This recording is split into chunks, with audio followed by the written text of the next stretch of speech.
Berikut cara pengisian formulir penjaringan kesehatan pemeriksaan berkala peserta didik. Yang pertama, pastikan identitas siswa anak usia sekolah sudah lengkap, baik diisi oleh wali murid maupun oleh guru kelas. Setelah itu, tugas kita adalah di halaman kedua.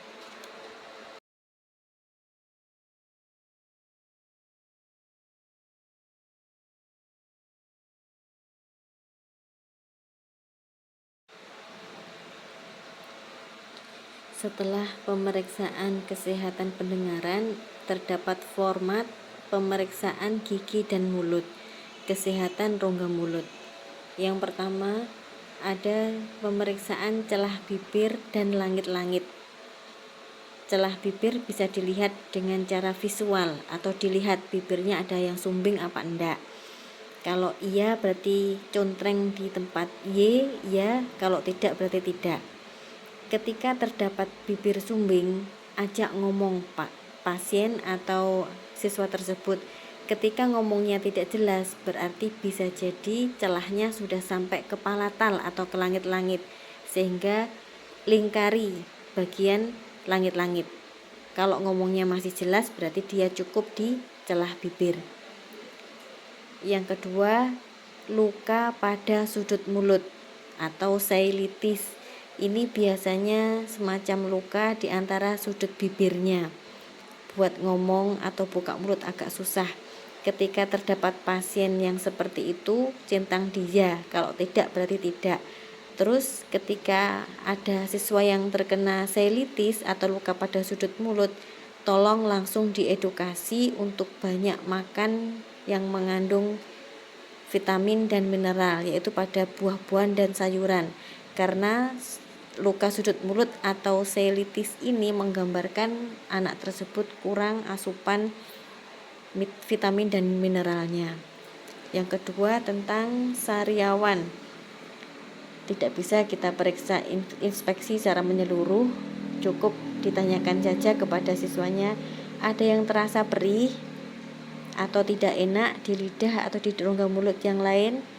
Kalau dia merasa iya, rasanya gimana, perih dan sebagainya, lengket, nah itu bisa jadi sariawan. Kalau siswa tersebut bilang tidak, berarti centrang di tempat yang tidak. Kemudian siswa disuruh menjulurkan lidahnya. Kita lihat lidahnya, apa merah, normal, atau dia agak keputihan, kekuningan.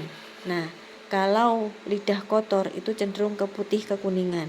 Kalau lidahnya merah, bagus, berarti tidak, lidahnya berarti bersih.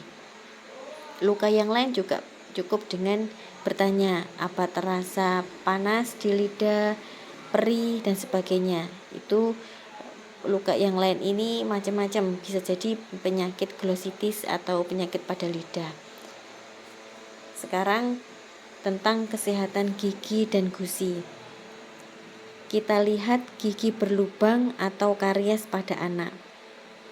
Gigi berlubang setiap anak itu berbeda. Ada yang satu anak berlubang 1, ada yang berlubang 2, ada yang berlubang 3 dan seterusnya. Cukup suruh buka mulut, kita lihat, oh ternyata yang kanan kiri ada 2, atas ada juga yang berlubang apa enggak. Nah itu tulis jumlah giginya yang berlubang di bagian kolom Y, kolom ya. Tapi kalau tidak terdapat satu pun gigi yang berlubang, maka centang di tempat tidak. Gigi mudah berdarah. Gigi mudah berdarah ditanyakan ketika sikat gigi, apakah sering keluar darah atau terasa anyir, terasa amis. Nah, kalau tidak berarti tidak. Kalau iya berarti bisa jadi ia terkena gigi yang mudah berdarah. Artinya terdapat gingivitis. Terus gusi bengkak, ini bisa dengan ditanyakan, apa ada yang sakit? Kalau yang sakit di bagian mana?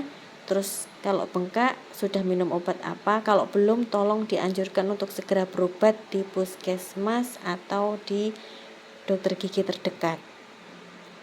gigi kotor ini kita bisa lihat dari jauh ada plak atau sisa makanan, berarti care-nya siswa terhadap kesehatan atau kebersihan giginya kurang. Centang di kalau sedang kotor dan banyak makanan, termasuk karang gigi. Dan yang terakhir tentang susunan gigi depan yang tidak teratur. Kalau bertumpuk atau protusi, tongos, atau mungkin gigitan terbalik, maka tulis di iya. Tapi kalau bagus tulis di tidak. Untuk sebelahnya itu ada isi kotak pada diagram gigi dengan simbol, dan sesuai dengan kondisi gigi ini agak susah, sehingga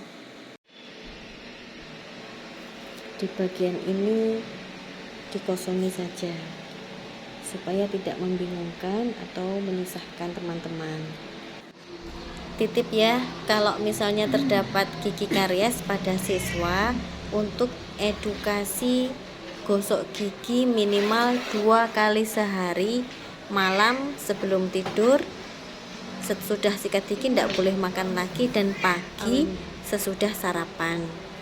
Terima kasih atas bantuan teman-teman semuanya.